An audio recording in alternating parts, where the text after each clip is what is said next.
This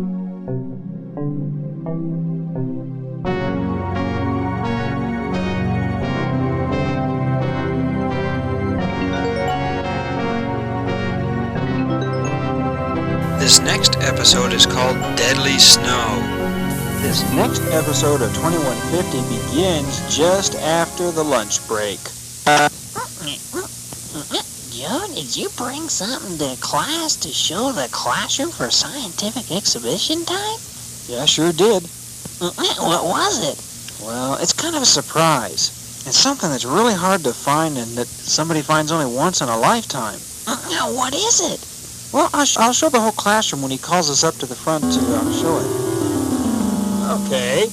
I hope then assume that y'all had a good lunchtime. My lunch was a bummer.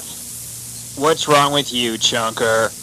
When I made my sack lunch this morning, I forgot to put in a candy bar. Chunker, just be glad that you were able to have something for lunch. A tuna sandwich doesn't exactly make my day. Chunker, be glad that you've got something to eat. There are people in this world who are so hungry they'd give you $100 for that tuna sandwich.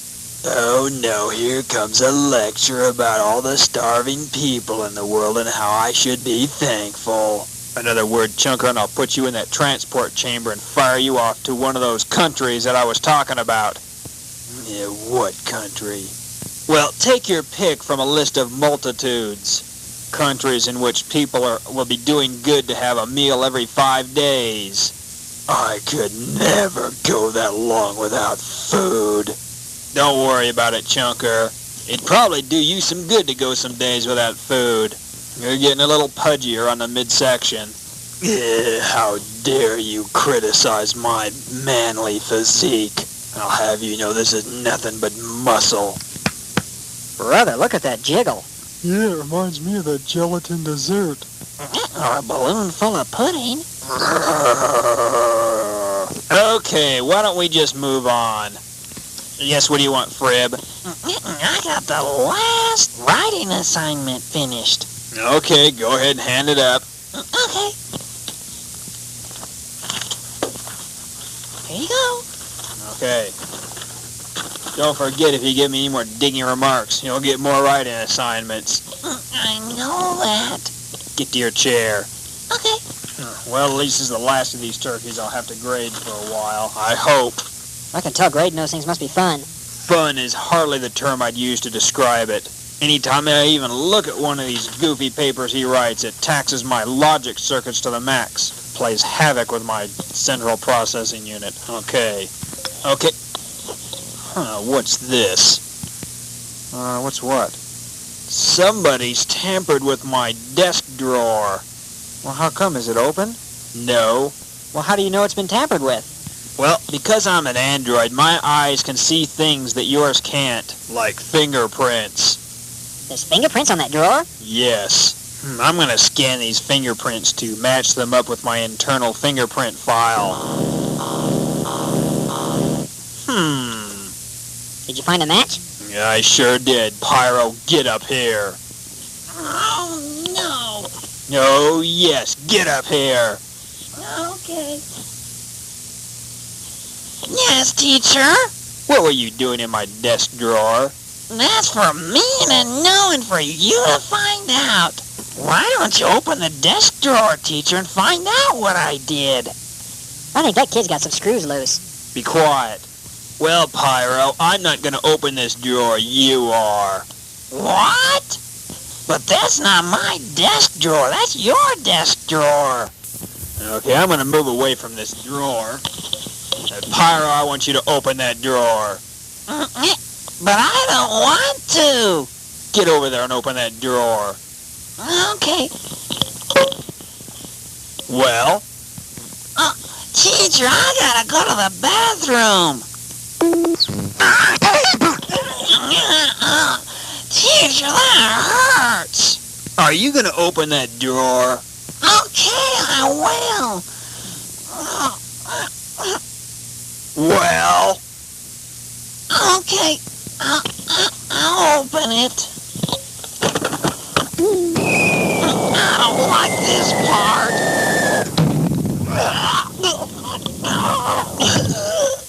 Man, whatever was in that drawer fired a shot of sulfur right in Pyro's face.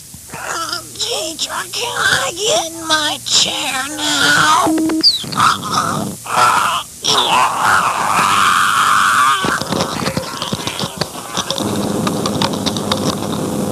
Alright. Man, that was a severe punishment. First he gets a taste of his own booby trap, and then you burn him down. Joe, take the crystal tongs, come up here, take his incineration crystal, and put it back in his seat. Okay. I gave him a very severe punishment because I'm not going to tolerate those kind of practical jokes in this classroom. Those are dangerous. I hope he didn't get any sulfur in his eyes or up his nose. Well, that's partly why I incinerated him. Teacher, that doesn't make much sense. When I fired that nugget of disintegrating energy into Pyro, I programmed it so that when he comes back, the sulfur won't. So if he did have any in his eyes or in his system, it won't come back with him. In other words, it kind of cleans him up. All done, teacher. Okay, go ahead and put the tongs over there and get back to your chair. Okay. Really, it's too bad that we had to begin the afternoon like this. Pyro hasn't done any of his practical jokes for a long time. Yeah, I wonder what made him backslide. Well, it's been about 6 months since the last time he pulled one of those stunts, and I sent him off to the Mexican hat dance punishment when I did. Evidently, the effect or the memory of that is worn off. Okay, enough of that. It is now time for a scientific exhibition. I assume everybody brought something to show to the class. Well, I guess we'll find out. Let's see, who's first? Bob, come on up here and show what you've got. Okay. Okay, last Saturday I was poking around Chalcedony Butte, and I found this perfect arrowhead down in one of the washes. Man, that thing's in great condition. It doesn't look like it's been broken or cracked or anything. That's a really unusual find, Fob. But if you look at the edges, you can see how it was very carefully worked by whoever it was who made it. Whoever made this thing sure knew what they were doing. Fob, do you know who it is who made that arrowhead? Ancient Anasazi Indian people? You got it. Yeah, a bunch of primitive savages. You'd like to believe that, wouldn't you, Chunker? I think primitive and savage describes the chunker perfectly. Yeah, them's fighting words, turkey. I have never in my life seen anybody move as fast as the teacher when he jerks that paddle off the wall and lands it on the Chunker's rear end, and Chunker, get up. Oh, my bottom. If you ever get out of your chair to attack anybody in this classroom again... I understand. Okay, I'll put this back on the wall. Okay, Bob, that was an excellent exhibition. You get an A+ for that. Wow, thanks, teacher. And I suggest that you find some way to protect that arrowhead from damage because it's rare and valuable. Okay, you can go ahead and get to your chair. Thank you. Okay, Joe, it's your turn. Come on up here. All right. What you got in that box? It's real delicate. I can hardly hold it up because it might fall apart. What is that? Well, it's called a fulgurite. Oh, very fascinating. That's even more rare than Fob's arrowhead. What is a fulgurite? Is that some kind of coffee? Frib, that's Folger, not Folgers. I sit corrected. Joe, can you explain to the classroom what a fulgurite is? Well, you know that area of small sand dunes on the other side of Antelope Hill? Yes. I was hiking back there after a thunderstorm here about 2 weeks ago, and I found this fulgurite embedded in the sand. It was a spot where the lightning had hit the sand and melted it like glass. Joe, this is a very rare find. Teacher, I'd like to donate this to the school museum if it's okay. Well, of course it's okay. The school museum faculty would love to have a specimen like this. Okay, needless to say, Joe, you got the top grade. Okay. All right, let's see. Chunker, get up here. Oh, my bottom feels like a bruised apple. I don't think I could make it up there. Come on, Chunker. I didn't hit you that hard. You're just putting on an act. Get up here. All right. Okay, what did you bring to show? Right here. Oh, gross. Yuck. Okay, I brought an insect of the Pinacate beetle family whose exterior structure has been fatally altered by pressure imposed from above. Teacher, if I didn't know any better, I'd say that looks like a stepped-on stink bug. That's exactly what it is. And it stinks, too. So that's what I've been smelling ever since lunch period. I better smell a stink bug back here. Chunker, all you did is find a stink bug during the lunch hour and stomped it into black mash and brought it in here for a science exhibition. You chuck that mess in the garbage and get back to your chair. Yes, sir. Teacher, can I wash this stinky junk off my fingers? Yes, Chunker, after class. Get to your chair. You get an F.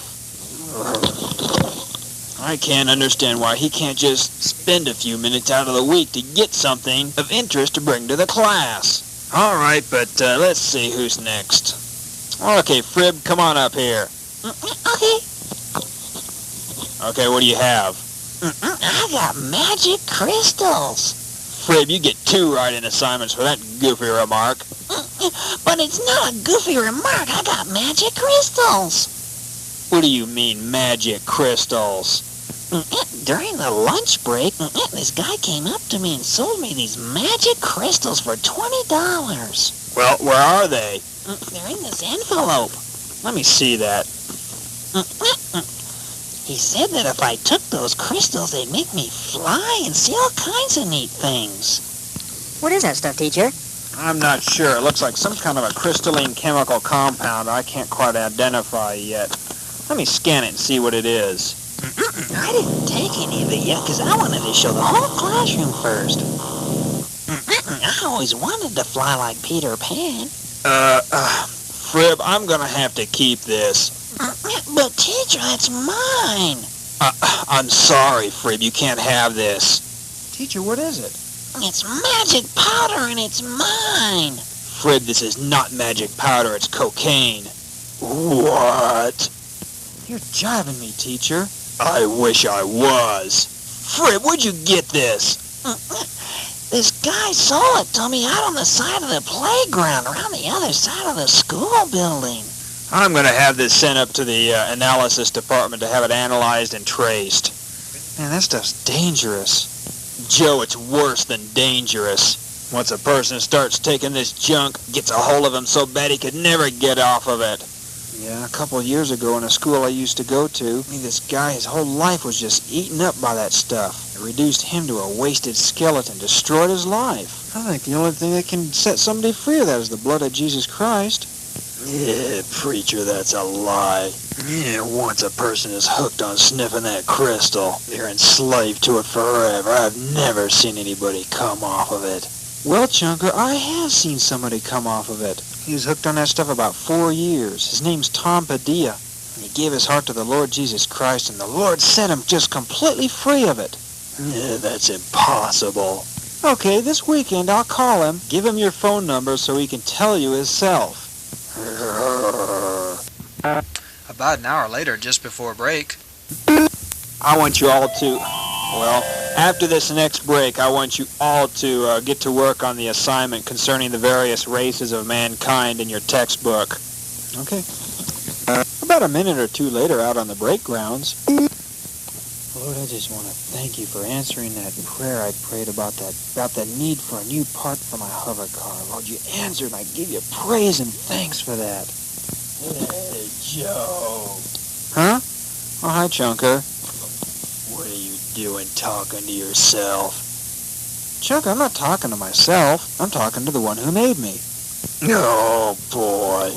I was just wondering if you could help me with my geometry tonight. Are you having trouble with that, too? Yeah, I don't understand some of those equations. Well, sure, Chunker. I guess we could both crack it together. I sure appreciate it. I'll catch you later. I'll be over at your place about 7. All right. The bell's gonna ring any time. Psst. Psst. Huh? You. Over here. What do you want? Yeah, I got something for you. Who are you? I've never seen you in the classroom. Yeah, I don't go to that crackpot school. Hey, man, you want to buy some crystal? Crystal? What kind of crystal? I already got all the quartz specimens I can handle. I'm talking about the stuff that makes you fly, man. Fly? Coke, man, Coke. You mean cocaine? Yeah, man. Hey. Oh, hi, Chunker.